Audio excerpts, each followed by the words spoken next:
Našim hlavným produktom je jednoznačne brinza. Príbeh brinziarne je z dávneho obdobia. Táto brinziareň vznikla na tomto mieste v roku 1797, čiže už viac ako 200 rokov.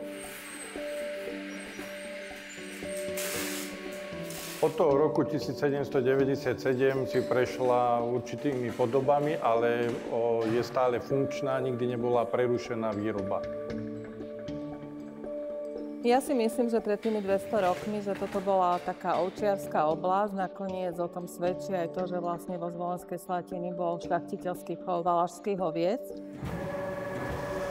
Vo voľakedy sa brinza vyrábala na salačoch a vyrábala sa len z ovčieho mlieka, až postupom času sa vlastne začalo pridávať aj kravské. A teraz vlastne my robíme dva typy brinze a vyrábame ovčiu brinzu čistú, ktorá je len zo 100% ovčieho mlieka a vyrábame vlastne zmesnú brinzu, tam sa pridáva 50% je ovčieho mlieka a 50% je kravského. Popri tom vyrábame aj tvrdé syry a to je tiež z ovčieho mlieka, volá sa merino. Sme podľa mňa jediní na Slovensku, čo vyrábame ovčí polotvrdý syr.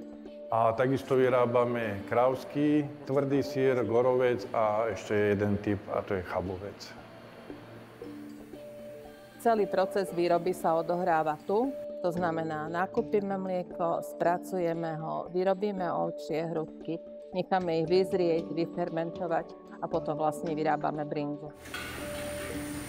Napustené a zasírené mlieko vo výrobníkoch. Keď sa zasírilo, bolo pokrajané.